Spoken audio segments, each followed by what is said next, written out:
Hello friends, we will be covering equipment potentiometer. We will study two cases under potentiometer. One is to compare two cells and case 2 will be to measure the internal resistance of a cell. Here again, we will be having introduction, principle, working, description of the potentiometer and followed by a video.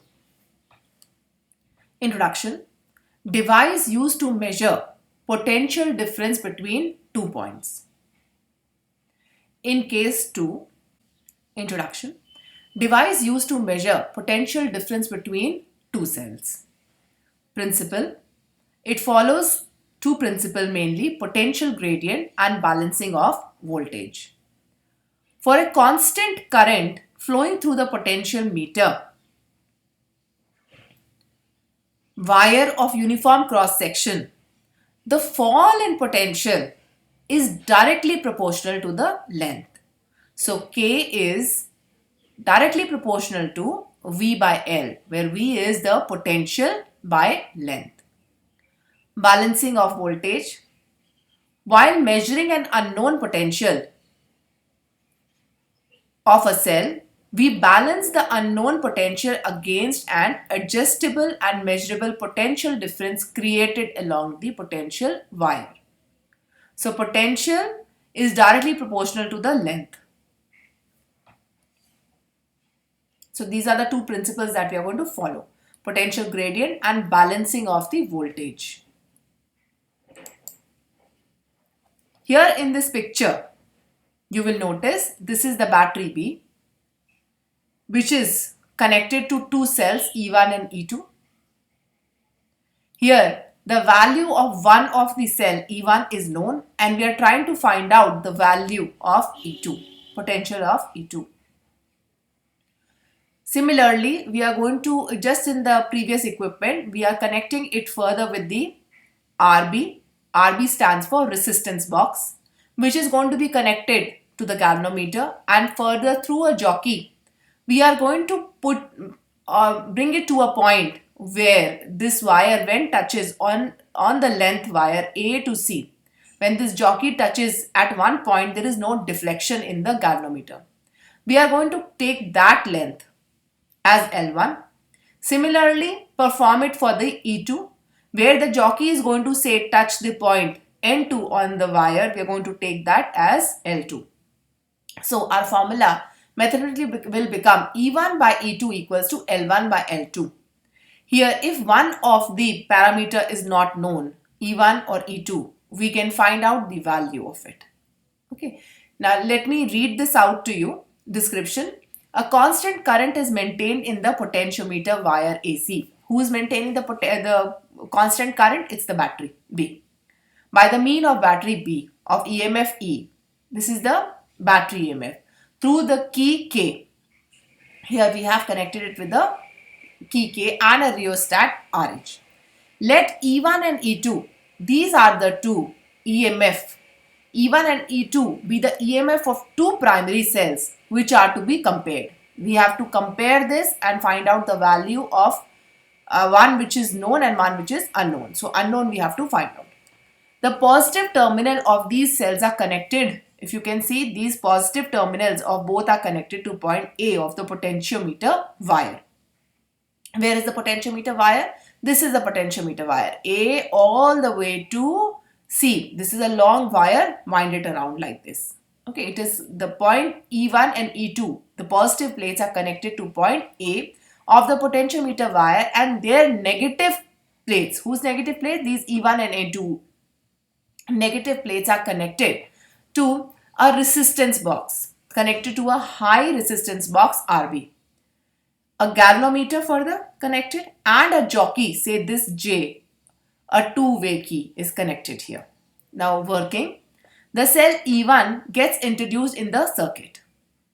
Jockey J is moved along the wire AC. Now we are going to move it along. This jockey is going to move along this wire till the galvanometer shows no deflection. At a point, say at this point at N1, there is no deflection in the galvanometer. Let the position of the jockey N1 So we are taking this position as N1 and the length of the wire all the way from A to N1, this length is say L1. So if K is the potential gradient along the wire AC, then a null point E1 is equal to K into L1. Similarly, E2 will be equal to K into L2. Say this is that point. What is this L2? This is the point where there is no deflection shown by the cell E2.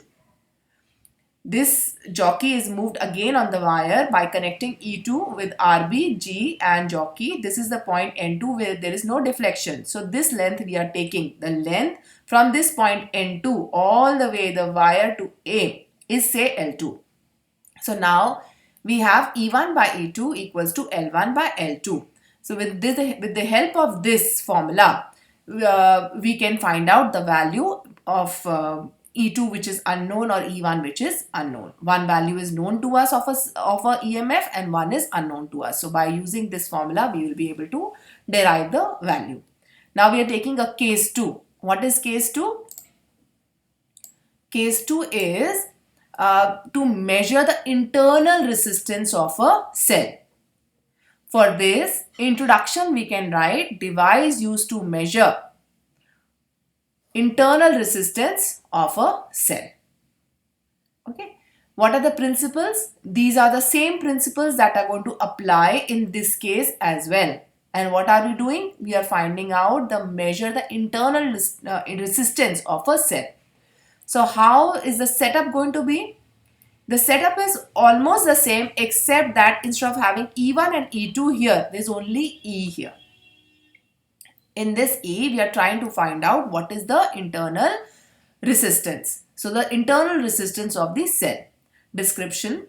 The positive terminal of the cell of EMF whose internal resistance R is to be measured is connected to the end A. So this cell is connected to end A of the potential meter wire, which is the potential meter wire from A, all this red and pink wire that you can see till here, this is the potential meter wire wrapped around. Its negative terminal to the galvanometer. So this negative terminal is connected to a galvanometer and further to a jockey. A resistance box RB is connected across the cell through a key K2. So here what we have done we have connected K2 and a resistance box here. Instead of that E2, if you remember in case 1. So E and we have connected key and resistance box here. So this is the description how they are connected. Now move the jockey along AC. This is the line AC, the wire AC. We are going to move this jockey along this wire. Let L1 be the balancing length of the wire. What is the balancing length? It means at N2 point, there is no deflection in the galvanometer. The needle of the galvanometer is not moving. If K is the potential gradient, then EMF of the cell will be E equals to KL1 and potential is equal to KL2. So we can write E by V equals to L1 by L2.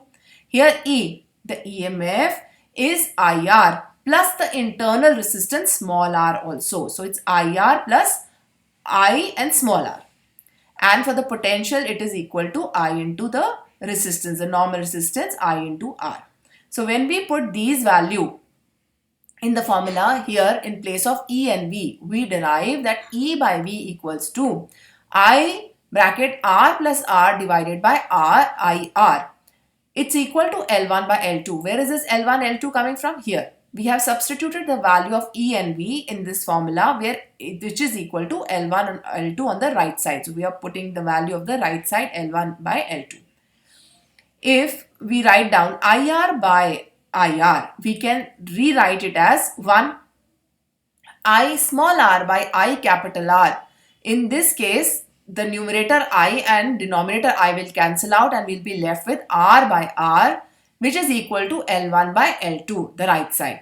Now taking this 1 from the left side all the way to the right side. So if we bring it here on the right side, working, move the jockey along AC till it balances the EMF of the cell.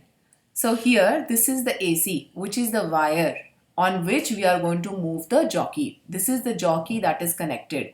So at a point, say N2 or any other point, wherever the deflection of the galvanometer stops, we are going to say it as the length. So maybe from A all the way to N2 can be considered as L1, and the length A all the way to N1 can be considered as L2.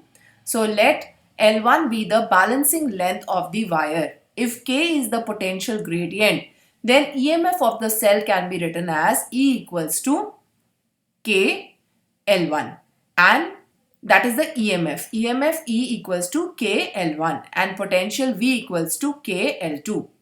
The formula, which is E by V equals to L1 by L2. Here, substituting the value of E as I R plus R. The small r is for the internal resistance. The EMF is always the complete cycle.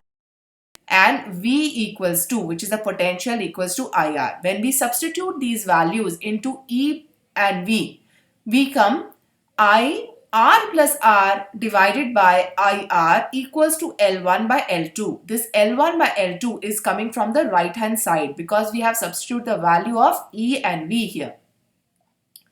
Now IR by IR can be written as 1 as they cancel out each other. Plus the small r and capital R can be written here. I cancel out again in the numerator and denominator equals to the right hand side, which is L1 by L2. Now taking 1 from the right hand side all the way to the left hand side, we can rewrite this equation as R by R equals to L1 minus L2, and the LCM is L2. So this can be written. We have to find out the value of internal resistance. So internal resistance is represented by small r. So R can be written as small r equals to, taking the value of the capital R, which is here, from the denominator to the other side of the equality. So it becomes R equals to capital R L1 minus L2 by L2 here. Potentiometer sensitivity. The sensitivity of potentiometer can be increased. How can be increased? Taking a potentiometer wire of larger length. We can measure even a small EMF using a long wire. Also, joining a high resistance box in series with potentiometer wire. So what happens? Here we have joined a high resistance box. Okay, but what is happening by connecting this? The sensitivity is increasing. Where is this connected? The high resistance box here. RB. Okay. Let us look this into a. This is actually a clip from YouTube, which indicates you the internal resistance setup, the potentiometer. This tumbler that you can see, it's a cell in which we are calculating the internal resistance. This is the battery and the galvanometer, which will be connected on this board that you can see, the brown board, and this is the RB.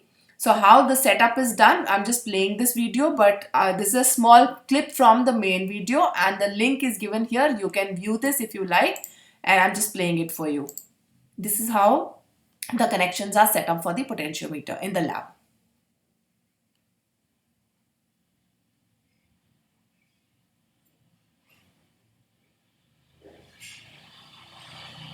I hope this was helpful to you. Thank you.